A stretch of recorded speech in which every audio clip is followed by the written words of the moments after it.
New Thought Media Network.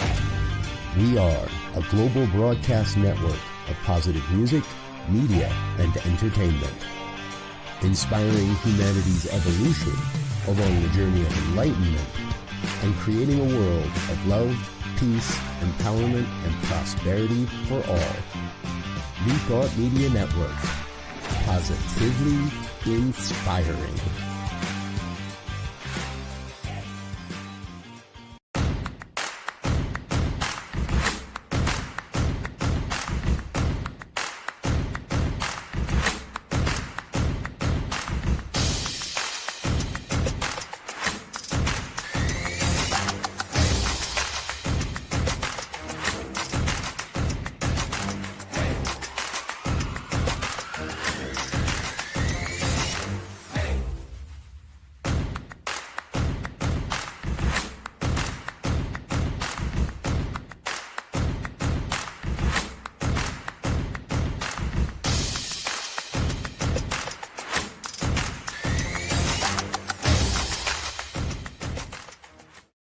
Please help us say thank you to our organizational sponsors, including the Hefferland Foundation, Affiliated New Thought Network, International New Thought Alliance, Science of Mind Archives and Library Foundation, Center for Spiritual Living Denver, Center for Spiritual Living Midtown, New Thought Philadelphia, Planned Happiness Institute, Summit Center for Spiritual Living, One Heart Retreats, Center for Spiritual Living on the Lake, Unity Kitchener, Unity Spiritual Center, Ottawa, Om Center for Spiritual Living, Satya Center, Begin Within Ministries, Center for Spiritual Living North Jersey, Unity of Savannah, and the Center for Spiritual Living Seattle,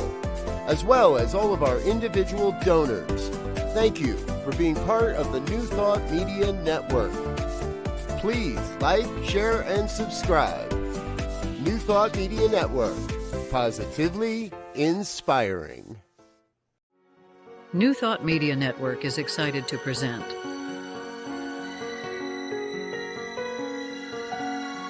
Divine Science Everywhere, Fridays at 2 p.m. Mountain Time and 4 p.m. Eastern. Come explore a modern experience of divine science. With Reverend Joy Fletcher, Reverend Jeff Radcliff, and Bishop Durrell Watkins. Join us as we open our eyes to divine science everywhere we look. Fridays on New Thought Media Network. Welcome. So glad that you could join us today. I'm Joy Fletcher and one of the co-hosts of Divine Science Everywhere here on New Thought Media Network. Some of the ways that I express ministry is as a hospice bereavement coordinator. I provide grief support and I do officiate rituals ranging from weddings to ashes release and celebration of life and baby blessings, and you name it, we'll create it.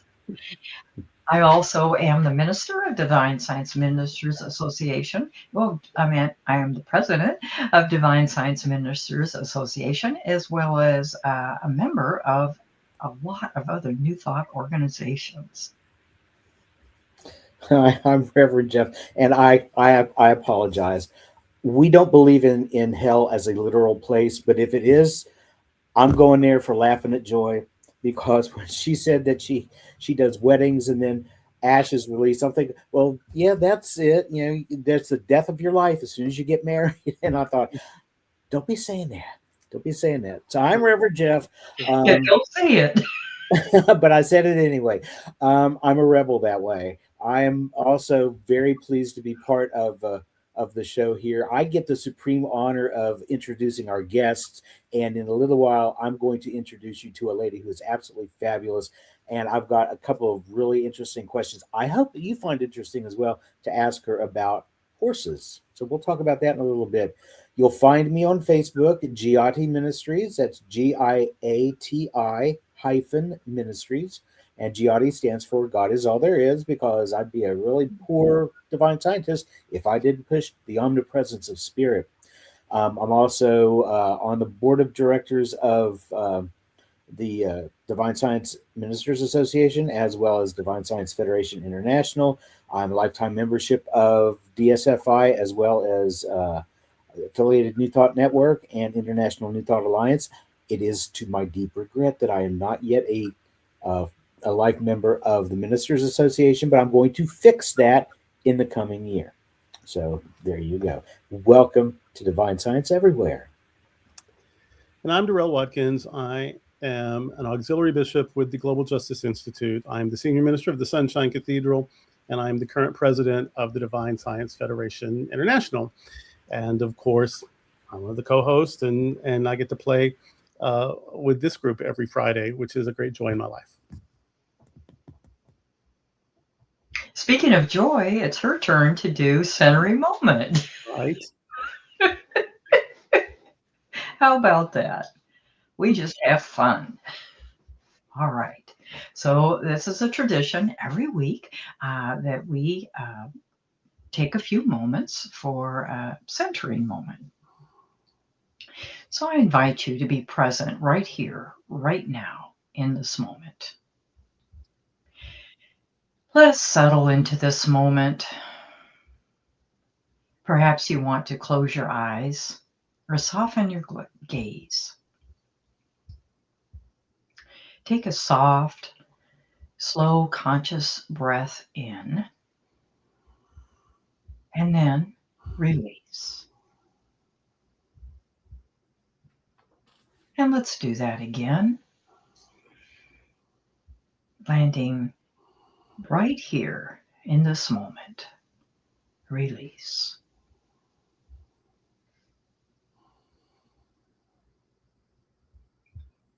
So in our lives, there is nothing to fix, nothing to prove, or nothing to earn, because we are spiritual beings experiencing a human experience. And we live and move and have our being in omnipresence. And one of the beautiful teachings of divine science is the focus of the awareness of omnipresence. And this omnipresence, this divine life, is present everywhere, in every moment, and is fully present with us right now, whether we're in physical form or not. In divine science, we understand that our relationship with God or being or spirit is not distant or external. It's intimate, immediate, constant, living life. And it's not separate from our relationship within ourselves. Although as humans, sometimes we live under the misconception that we are separate from this omnipresence.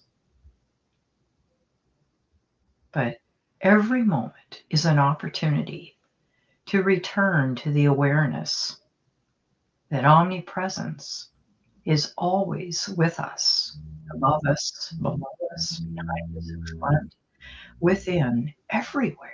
Omnipresence is everywhere.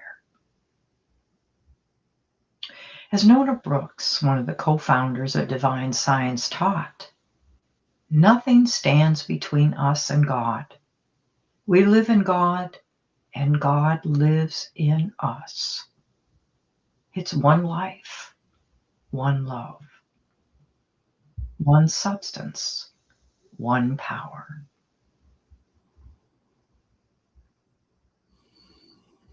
So if nothing stands between us and God, then there's no barrier that within us that must be removed, no flaw that disqualifies us, and no part of ourselves that is unworthy of love.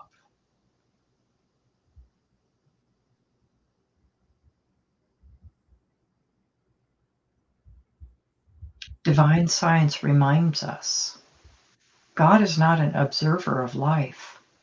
God is life itself. And every part and parcel of us is of that life itself.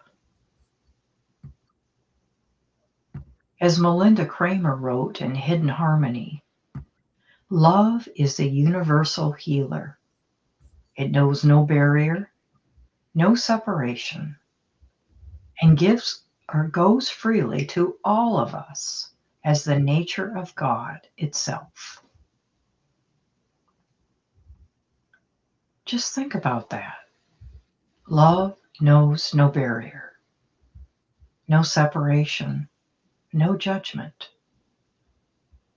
If love is the nature of God and God is omnipresent, then love is present everywhere, including within every thought we have about ourselves. This is a holy realization. For when we judge ourselves harshly, when we withhold compassion from our own hearts, we are not failing spiritually. We are simply forgetting the truth of omnipresence. Judgment arises from the illusion of separation. Peace arises from remembering there is only one presence here.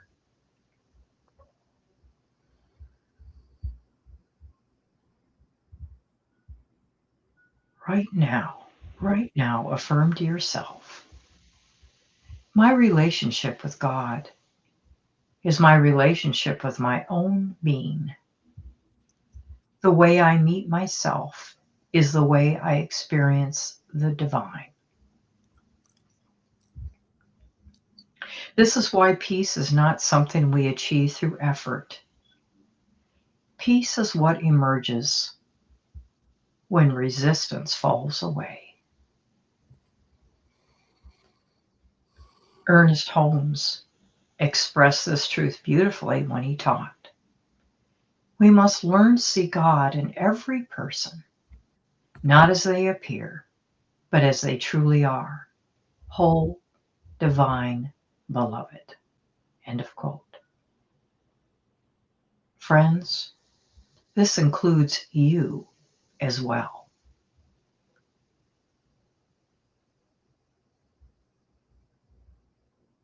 Not the version of you that is perfect or polished, but the you that exists right now, breathing, sensing, becoming, experiencing God. When we see ourselves as whole, we experience God as loving. When we judge ourselves as broken, we imagine God is distant, and God has never moved.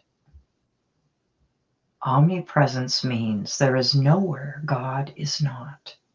There is no moment when God withdraws. There's no part of you untouched by love. So let us remember, I am not separate from God. I am not separate from peace. I am not separate from love. God is present. I am present. Peace is present. Love is present. And I am. So remembering that omnipresence is in all, through all, as all, and so it is. Amen.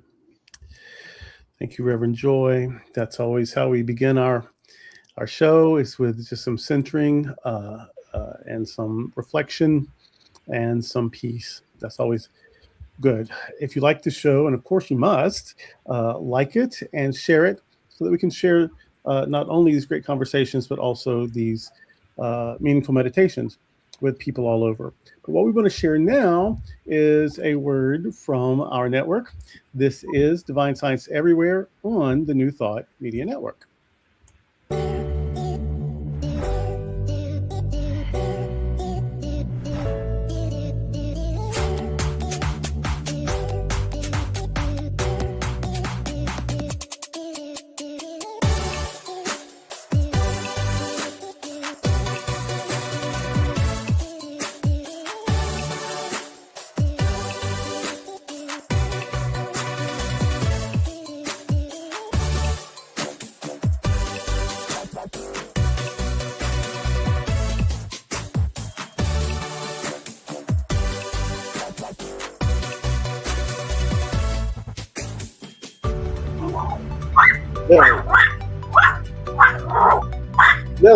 Lily, hush.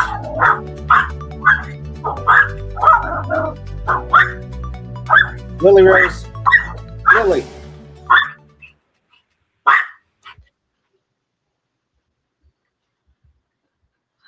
We're back.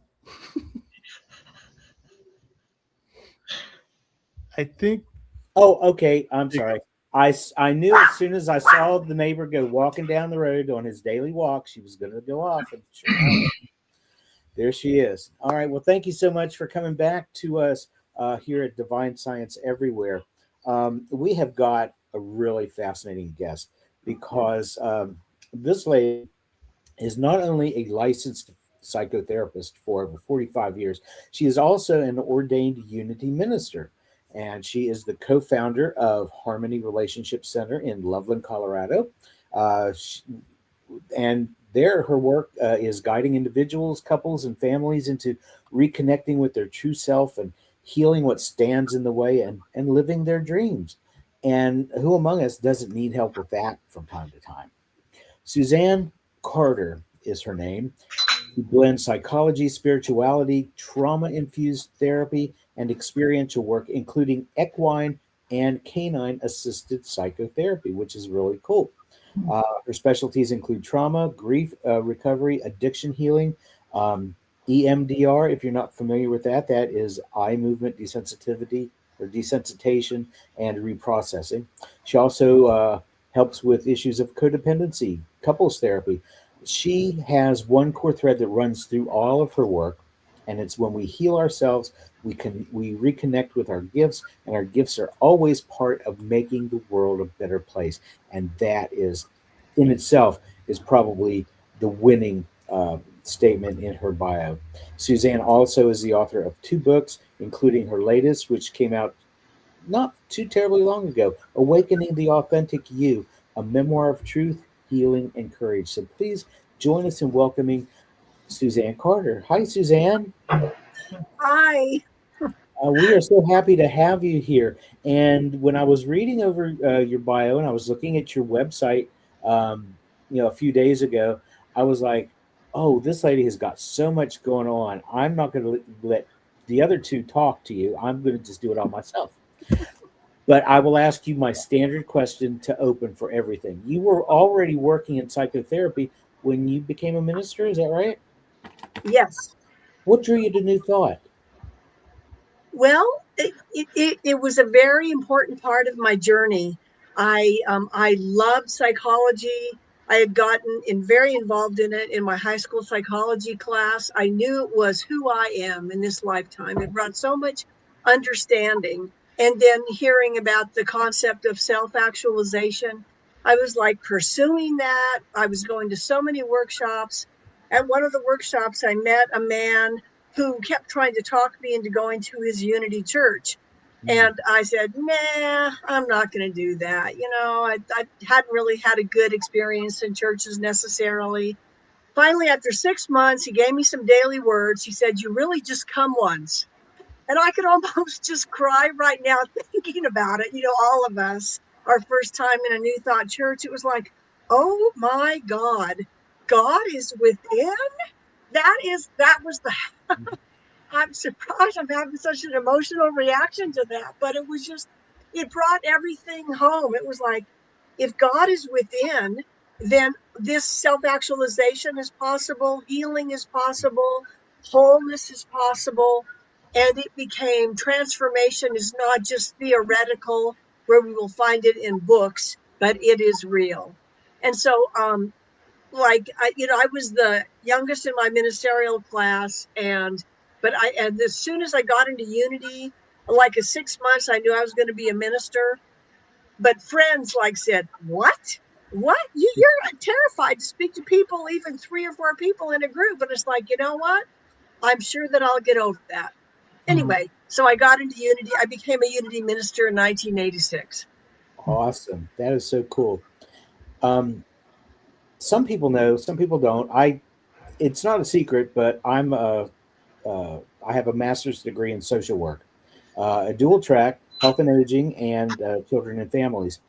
One of the really coolest classes that I had when I was getting that degree was one of our professors uh, rides horses, and she took us all out to the boarding where we have the horses boarded, so that he could demonstrate to us a little bit about equine therapy.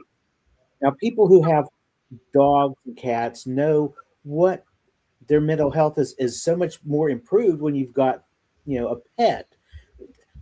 And for me, the horses were great, especially since I'm only 5'6".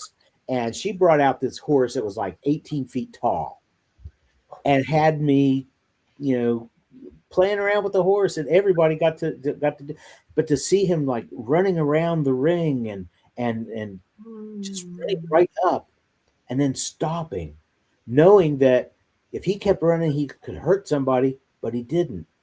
And how intuitive they are to our feelings. How did you find that? Because that is like an awesome therapy technique. Well, yes, you are very right. I love the way you described your experiences with the horse. Mainly what I would say about that is, well, how I found it. My former husband and I, we decided to move to Washington and the Seattle area. And like one day we had gone through one of those horrible coups that happens in a church. I don't know if anybody's heard of those, but anyway, so we were sort of booted out. We lost the vote by one. And anyway, so I went for a horseback ride, just on renting a horse nose to tail. And I came back and I was telling him, wherever we move, I'm going to use my inheritance and I want us to buy whatever we get. I need to get some horse property because I want to get a horse. And he said, what? So no, like, what? I didn't know that about you. And I go, I didn't either. And anyway, so I met a friend and she had 10 horses. She quickly enabled me to ride with her. And I had never really had a lesson, but it was wonderful. And then right away, she happened to hand me a flyer about equine assisted psychotherapy. And it was with EGALA, but now I am certified with ARCH, Arenas for Change. But the CEO of EGALA became the CEO. She created this new organization. Anyway, so long story short, I've been involved with doing equine assisted psychotherapy for 25 years. And horses are relationship masters. That's all that I really need to say about it. I've written an article about it that was published in a book, but the horses are so sensitive. And one thing about horses is that one reason they're relationship masters is because they have remembered that they need their herd to survive. Yeah. We humans do also, but horses know that at a deep level. And so that's what got me into it. Do you suppose that comes from them being prey animals? Well, Back in exactly. the day? Yeah. People often think, though, that means they're afraid. And what I say is that they are a prey animal as opposed to a predator, but they also know that their survival is in the herd, and how the herd is like so beautiful, and being aware of safety. And so yes, because they are a prey animal, their whole nervous system has evolved to help them know we need each other. But you know what? As I said, we humans do also. Mhm. And what a great way to make that connection and to show somebody who maybe has not had the best life up until then and maybe has a lot of issues, and here's a horse that can come along and say, hey, you know what, we can do this. So kudos to you on that. Oh, thank you. Horses have the ability to, because they safety is important to them. They know when what human is safe and not, and they act out an awareness of not being safe. And so if a human comes in to the arena, if I'm working with a client, and the horse is sort of backing off, and because that's what horses do, and the person often will say, well, how come they don't like me? And then right then the therapy begins. Tell me how you know that. And they'll say, well, the horse is moving away. And it's like, we talk about it a little bit. Mostly, what do you need to do within your own self to maybe let the horse know that it's okay to be near you? Awesome.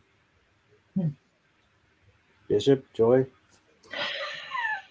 I'm just so absorbed in the story that questions aren't popping up. Thank you.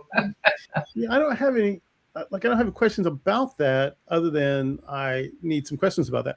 I grew up in a rural environment, had a lot of animals. There was a runt we had pigs, and there was a runt, and of course you're supposed to get rid of the runt, and I saved the runt, and she lived in a box by my bed, and I bottle fed her, and I washed her with shampoo, and whatever. Eventually she got big. I had to put her in the yard. So oh Lord, you didn't call her Wilbur, did you? Her name was Jeannie, and she lived outside in the yard or whatever. Eventually she had to go. She was just this huge hog, and she had to go live with the hogs. She didn't know she was a hog. She was a little offended, and so she would never breed with the boars or whatever. So I had that this bonding experience with this pig, and as even as an adult, my husband and I had cats for a long time, for about 16 years till he died.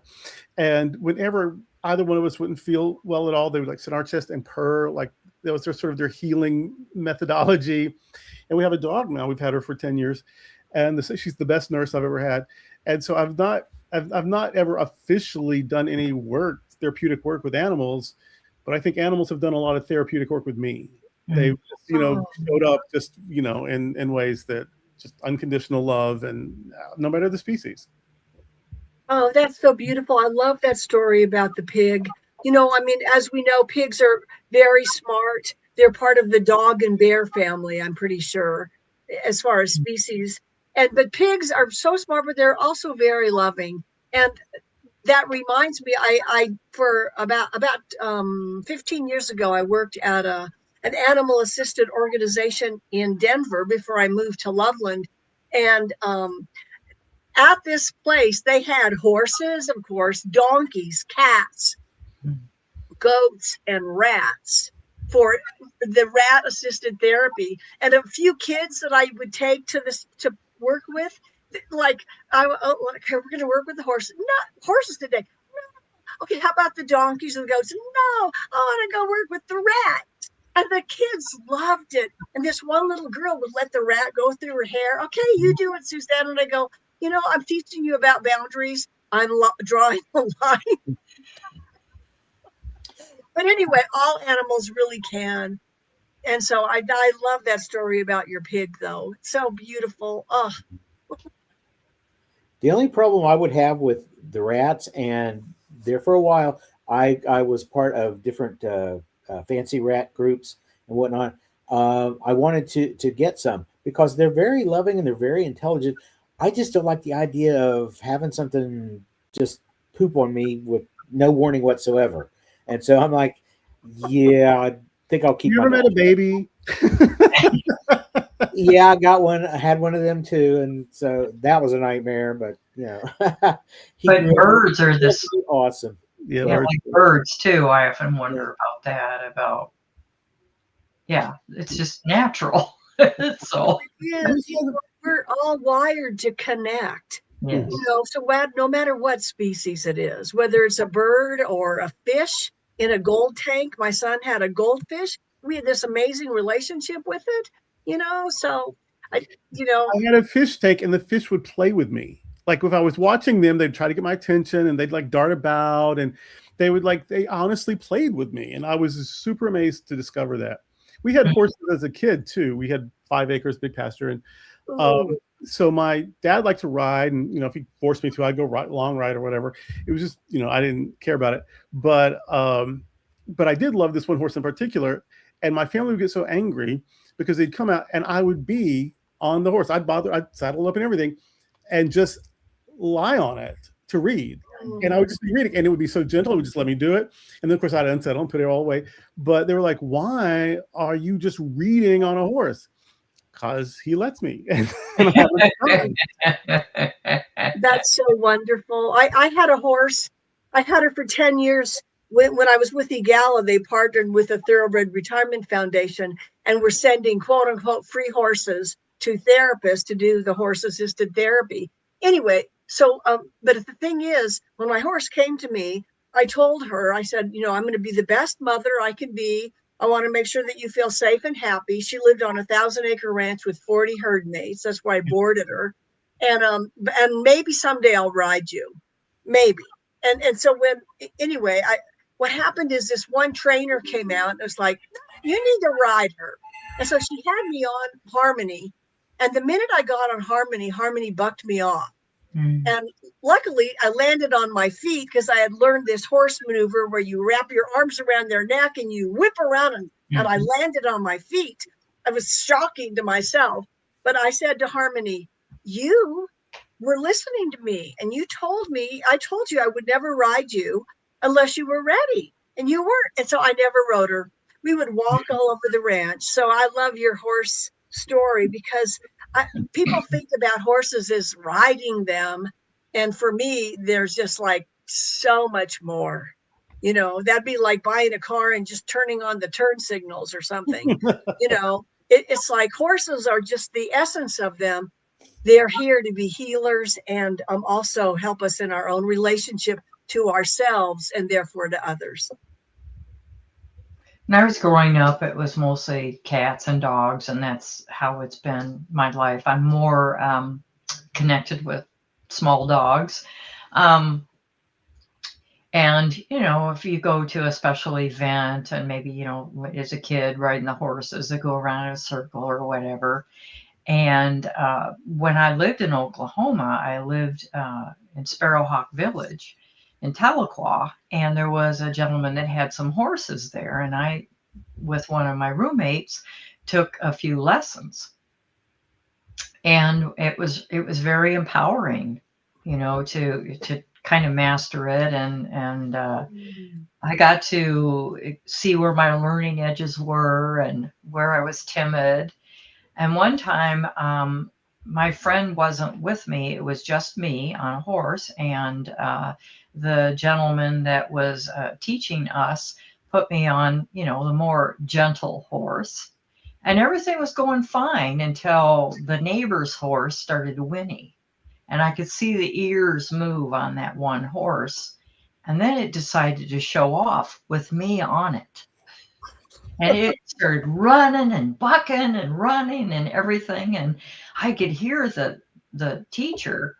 And he panicked in his voice. He was calling the horse, whatever its name was, you know, let's say Smokey, Smokey, Smokey, you know, and he kept calling it. And I just kept doing whatever I did. And finally, I got the horse to stop. And the owner ran over there and grabbed the horse. And he was all blustery. And he said, I can't begin to tell you how impressed I am that you kept your cool. Well, I wasn't inside, but that horse would just, you know, and so that taught me a lesson, you know, and to watch the horse or anything. Not that I could do anything because I didn't know, but you know, when I noticed the ears moving and things like that, that things were changing. Well, it sounds like you must have been the horse felt somewhat in tune with you because the way you were able to stay on is amazing. It's beautiful. It actually was quite miraculous, but and so I'm here today. Joy, did you ever go riding again after that? Yes, I knew that I needed to do that to, not Yeah. have that as my last experience. Right. We actually had a nice ride. He took us down a path and then down to the river. And so the horse kind of led us a little bit into the river, the Illinois River there. And it was actually quite lovely and, just kind of spiritual because of the environment. It's such a beautiful area of the country and the water and the splashing and everything. So How wonderful. it was. My I'm not son, I'm not thinking that I'm ready to get a horse or ride horses again, but I'm glad that's an experience I had. my son will be 31, 31 in January. When he was about 5, one of his friends' birthdays came up, and they had horses. And so one of the draws was we were going to bring out a horse and let everybody take a ride. Well, he's up on this horse, and something spooked it for some reason, and it got away from whoever had the bridle and just started circling the yard. And there's Aaron holding on for dear life, going, "Stop, horse, stop!" And I'm freaking out because, here's my kid on this horse, and there's nobody there to control it. What's going to happen? And the horse stopped and gave me this look like, "Do you really think I'm going to hurt a child? Seriously?" But Aaron loved it. He wanted to go back and ride it again after that. But there for that moment, it was like I was freaked out. I know he was a little bit, but you know he's more of a daredevil. I would have said, "I'm done, no more." But he wanted to do it again. Well, horses are amazing. I would work with even 3-year-olds, 3 and 4-year-olds, teaching them how to circle harmony, on a lead rope. But they're just so amazing. They just tune into us. They can read us. Like one time, I had someone that wanted me to work with her husband. It was so long ago, and I changed all the details. But the guy was being a bully, and so part of the whole therapy is they pick a horse, and I was using my friend who had the 10 horses. She was letting me use her horses for this work. And so you pick a horse to work with, and this man picked this one horse that nobody ever picked. He was a bully horse. He even looked mean. And and the thing is, when we walked into the arena where he was, that horse took off after us, and we had to run to get out of the arena. And I'm thinking as we're running, and I'm like, I'm going to lose my license. I'm going to lose my license. I just learned to do equine therapy. I don't know what I'm doing. And we got out of it. And I said, "Oh, how was that for you?" And he said, "That was profound. How did that horse know I'm a bully?" Mm. And therein the therapy began, and he worked with this horse, and the horse would soften, he would soften, and he graduated, and he was no longer a bully. That's wonderful. And to acknowledge that he saw that in himself. Yeah, That's great. That's that's great. great. Like Now, yeah, I was going to say, I know that you have also helped people through grief. Mm. So what are some of the ways that you do that? The horses, and what other ways do you do that? well, I'm just so glad you mentioned that, because in my current business, the Harmony Relationship Center, I think I'm going to have a major focus on grief. Mm. My sister, the way I got into grief is my sister died in 2002. And in my childhood, I was the overachiever. Anybody that remembers the cartoon Mighty Mouse, "Here I Come to Save the Day," I was that. I learned that I was more the hero. Well, my sister, the only place she could go was to be the rebel. And so that's just what she did. She was always a rebel. I had to try the perfect overachiever in every way. And my sister would say to me, "I'm having a lot more fun with my life than you are."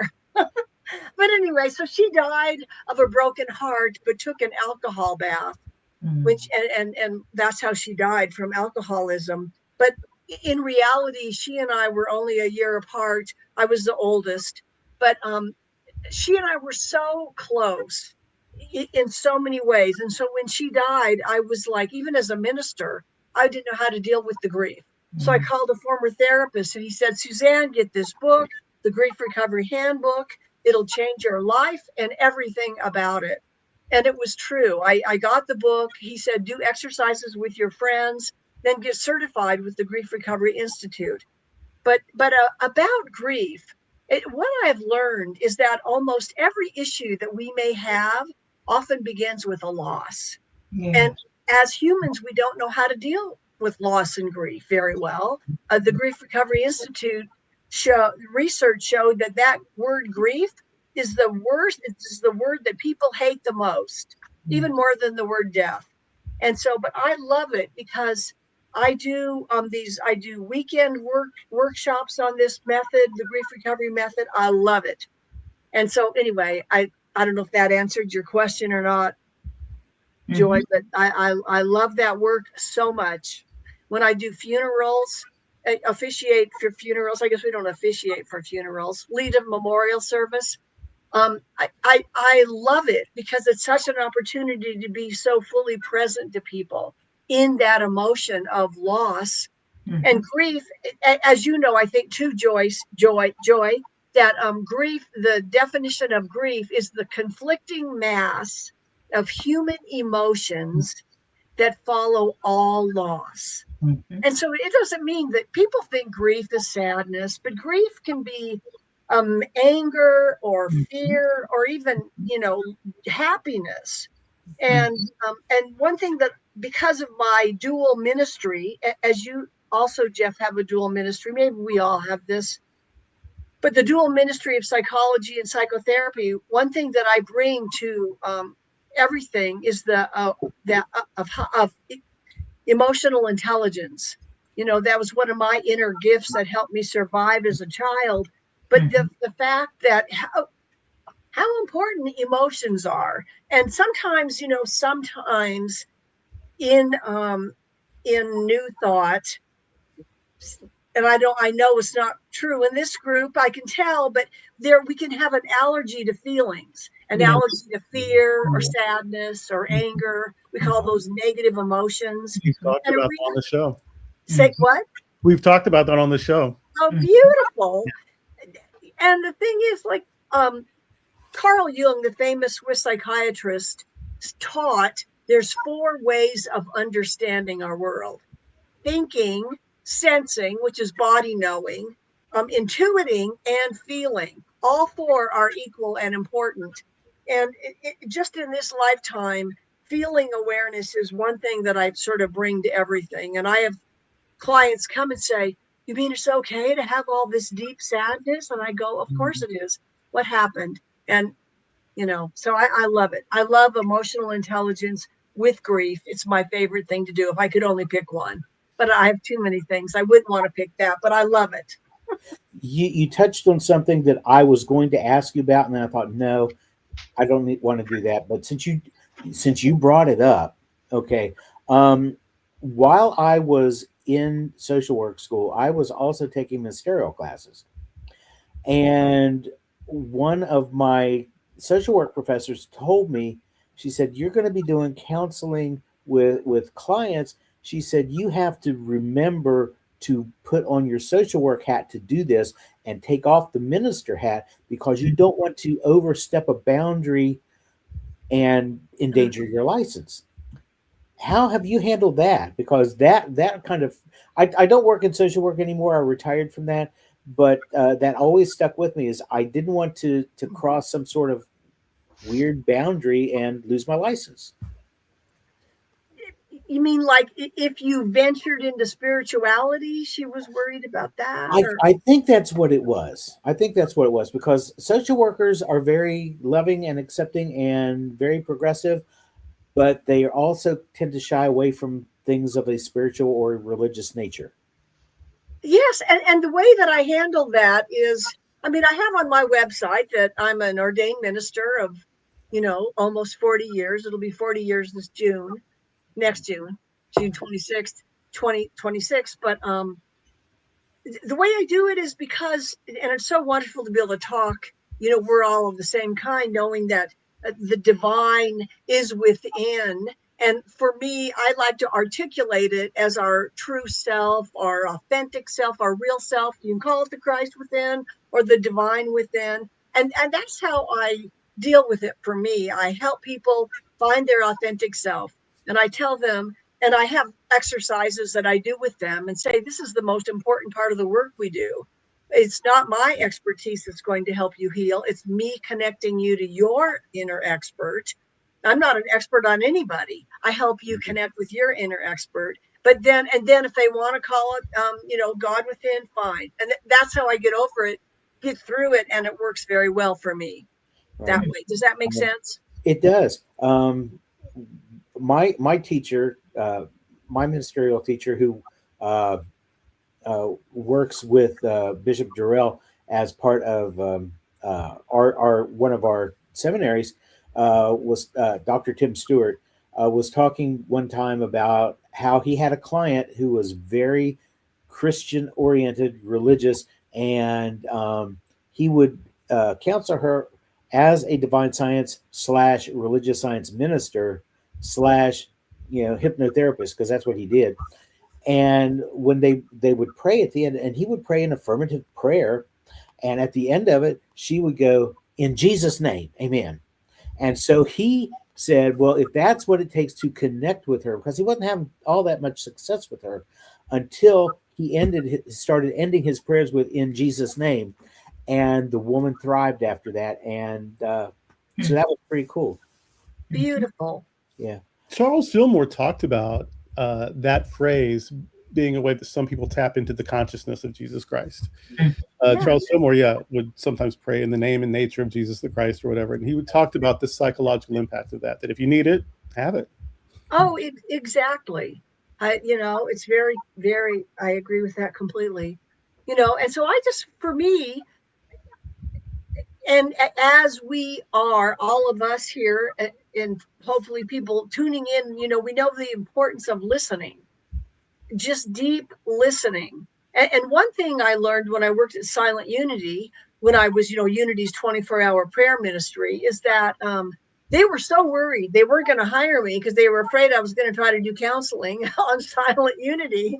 And it's like, and I wouldn't have anyway. But what I learned was it was so beautiful just to be present and to pray with them based on the prayer request. It wasn't anything of my knowledge or what I think they should have, but being so fully present. And that's such an important part of life, to be present. Like in mastermind groups, I've tried very much to be present to what people ask for, and sometimes I've had to say, no, I didn't ask for that. This is what I'm asking for.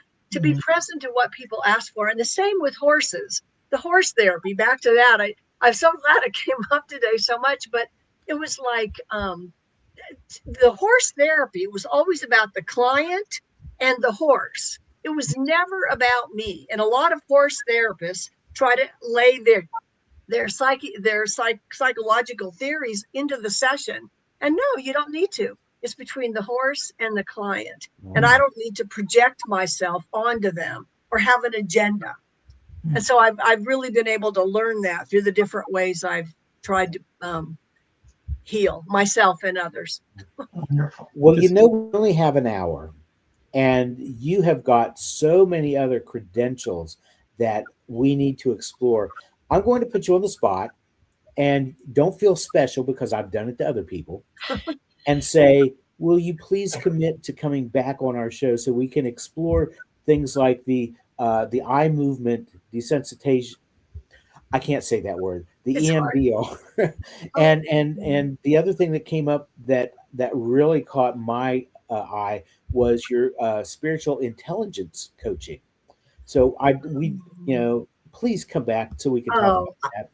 I would love to. That's so wonderful. Whenever you want me to, I'll be here. Okay. But we do owe it to you to address your book, Awakening the Authentic You, because that's really recent. And tell us a little bit about that. I know for me, authenticity has been an issue. the past few years. I'm finally coming around to the fact that it's okay to, maybe drop a profanity here and there or tell a little off-color joke. And people are like, "You're a minister?" Yeah, and yeah. I'm not your typical Christian, so don't put me in there. So yeah, talk to us about your book on authenticity. Well, I'll do that. So like 2.5 years ago, a massive nuclear bomb went off in my life. That's what it felt like when my former husband of 39 years decided to leave. I don't need to get into the whys or whatever about it, but it was obviously, I've mentioned just briefly, I've done a lot of healing, just lots. It's just who I am in this lifetime. If I'm dealing with something, I want to heal it so I can also help my clients. But more for me, when he left, it was I sometimes didn't know if I was going to make it or not. But after a year and a half of doing healing, because we had moved, I left my practice of 20 years because we were going to start a new ministry. Anyway, I am here to say that the loss affected me on so many levels.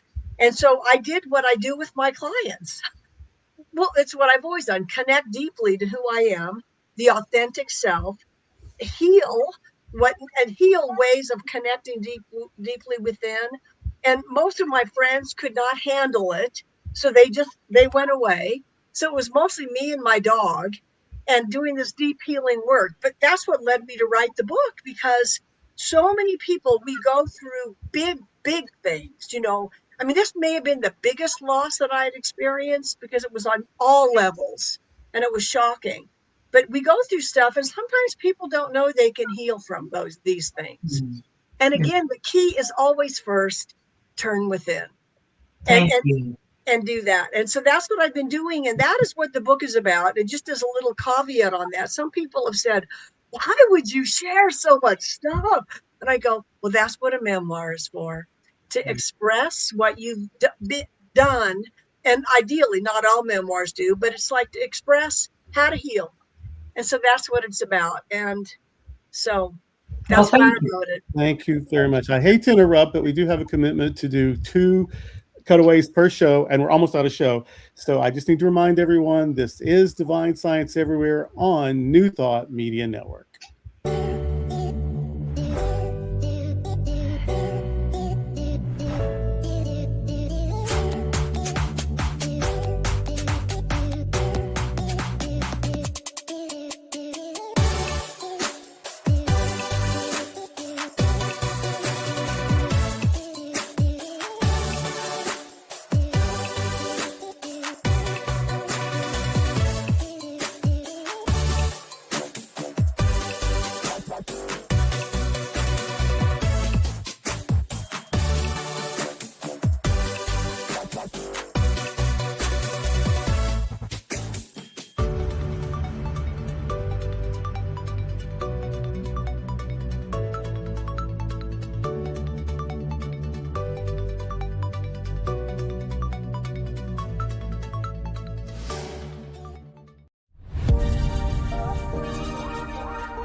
Welcome back, and thank you so much.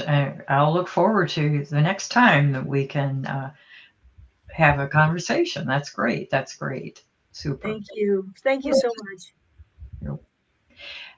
Well, next week, the 3 of us, the 3 co-hosts, are going to discuss metaphysical interpretation of the Christmas season. So be sure to join us to learn a little bit more about divine science and metaphysics as we discuss that. And then the Friday after Christmas, we're having a replay. One of our favorite guests, Dr. Raymond Anderson, will be the replay. And then the 3 of us on the first Friday of the new year are going to talk about new beginnings, metaphysically, divine science, and maybe talk about some goals. So we'll look forward to seeing you, and be sure to return. And you can watch us on YouTube, Divine Science Everywhere, on the New Thought Media Network. Bye, everybody. Hi, everyone. Thank you, Suzanne. Thank you. Very much. Delightful guest. Thank you. New Thought Media Network. We are a global broadcast network of positive music, media, and entertainment, inspiring humanity's evolution along the journey of enlightenment and creating a world of love, peace, empowerment, and prosperity for all. New Thought Media Network. Positively inspiring.